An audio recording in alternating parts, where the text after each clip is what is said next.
जय Shri Krishna. Radhe Krishna Brajdham YouTube channel पर आप सभी का स्वागत है। आज मैं आपको आंवला नवमी की कथा सुना रहा हूँ। आंवला नवमी की कहानी। व्रत के समय और भगवान की जब आप पूजा कर लें उस समय ये कथा सुनें, भगवान कृष्ण के सामने नारियल समर्पित करें। साथ ही आंवला, भगवान को आंवला जरूर चढ़ाएं, दीपक जलाएं, तुलसी पत्र भगवान को चढ़ाएं, हाथ में पुष्प लेकर के इस कथा का श्रवण करें। एक राजा था, उसका प्रण था वह रोज 1.25 मन आंवला दान करके ही खाना खाता था। इससे उसका नाम आंवलिया राजा पड़ गया। एक दिन उसके बेटे बहू ने सोचा, राजा इतने सारे आंवले रोजाना दान करते हैं, इस प्रकार तो एक दिन सारा खजाना खाली हो जाएगा। इसलिए बेटे ने राजा से कहा कि उसे इस तरह दान करना बंद कर देना चाहिए। बेटे ने विचार किया, बेटे बहू ने सोचा कि राजा 1.25 मन आंवला रोज दान करता है, इस प्रकार से आंवला का दान करेगा तो हमारा तो राज्य ही पूरा खाली हो जाएगा, हम कंगाल हो जाएंगे। उसने अपने पिता से कहा, पिताजी आपको इस प्रकार से दान नहीं करना चाहिए। बेटे की बात सुनकर राजा को बहुत दुख हुआ और राजा रानी महल छोड़कर बियाबान जंगल में जाकर बैठ गए। राजा रानी आंवला दान नहीं कर पाए और प्रण के कारण कुछ खाया पिया नहीं। जब भूखे प्यासे 7 दिन हो गए तब भगवान ने सोचा, यदि मैंने इसका प्रण नहीं रखा और इसका सत नहीं रखा तो विश्वास चला जाएगा। भगवान ने देखा इनको 7 दिन बिना कुछ खाए पिए हो गए, अगर मैंने इनका सत नहीं रखा, इनका ध्यान नहीं रखा तो इनका मुझ पर जो विश्वास है वो टूटेगा। इसलिए भगवान ने क्या किया, भगवान ने जंगल में ही महल, राज्य और बाग बगीचे सब बना दिए। ढेरों आंवले के पेड़ लग गए और नौकर चाकर सिपाही सब आ गए। सुबह राजा रानी उठे तो देखा जंगल में उनके राज्य से भी दुगना बसा हुआ राज्य मिल चुका है। राजा ने कहा, देखो रानी, भगवान ने हमारी सुन ली। रानी देख कहते हैं, सतमत छोड़े सूरमा, सत छोड़ो पत जाए, सत की डोरी छोड़ी लक्ष्मी फिर मिलेगी आए। इंसान को कभी भी अपना धर्म सत्य नहीं छोड़ना चाहिए। जो व्यक्ति सत्य पर अड़े रहते हैं, स्वयं भगवान उनकी रक्षा करते हैं, उनके सत्य को रखते हैं। जो सत्य में अपना धर्म छोड़ देते हैं वो पतित हो जाते हैं।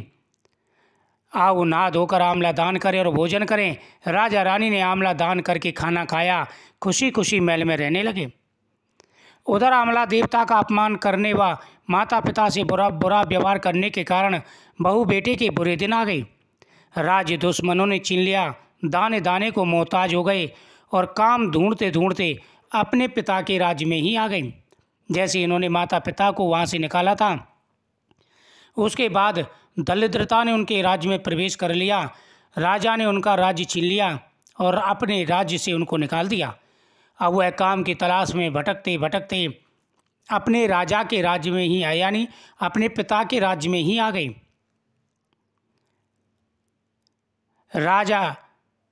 राज्य दुश्मनों ने छीन लिया, दाने दाने को मोहताज हो गए। उनकी हालत इतने बिगड़े हुए थे कि पिता ने उन्हें बिना पहचाने हुए काम पर रख लिया। बेटे बहू सोच भी नहीं सकते थे कि उनके माता पिता इतने बड़े राज्य के मालिक हो सकते हैं।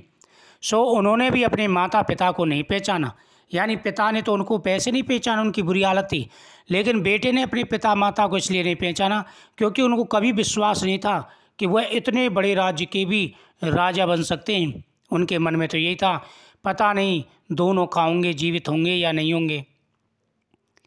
एक दिन बहू ने सास के बाल गूंथते समय उनकी पीठ पर मस्सा देखा।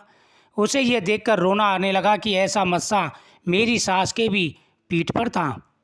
मन में ये सोचकर उन्हें आंवला दान करने से रोका था, हमारा धन नष्ट हो गया, आज वे लोग ना जाने कहाँ होंगे, किस स्थिति में होंगे। यह सोचकर बहू को रोना आने लगा और आंसू टपक टपक कर सास की पीठ पर गिरने लगे। जब वह रानी की बाल गूंथ रही थी तो उसके पीठ पर मस्सा देखा। यह देखकर के उसे रोना आ गया। मन में विचार करने लगी, ऐसा मस्सा मेरे सास की पीठ पर भी था, हमने उन्हें राज्य से निकाल दिया, अब पता नहीं वो किस स्थिति में होंगे।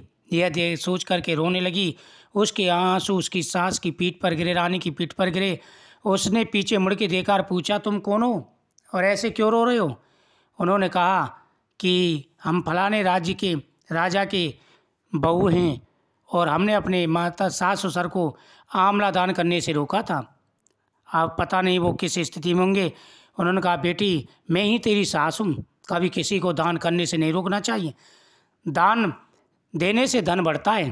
फिर राजा रानी और बेटे बहू प्रेम से रहने लगे और प्रतिदिन आंवला और ज़्यादा दान करने लगे।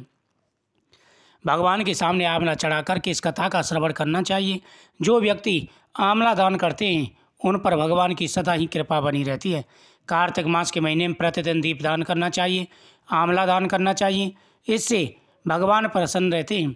तुलसी माता के सामने दीपक जलाएं, भगवान के सामने दीपक जलाएं, पीपल वृक्ष के नीचे दीपक जलाएं, भगवान को आंवला चढ़ाएं और आंवला दान करें। ऐसा करने से सभी प्रकार के कष्ट दूर हो जाते हैं। भगवान सुख समृद्धि सब प्रकार का सुख और वैभव प्रदान करते हैं। वीडियो को शेयर करें, चैनल को सब्सक्राइब करें, कमेंट में जय श्री कृष्ण जरूर लिखें। जय श्री कृष्ण।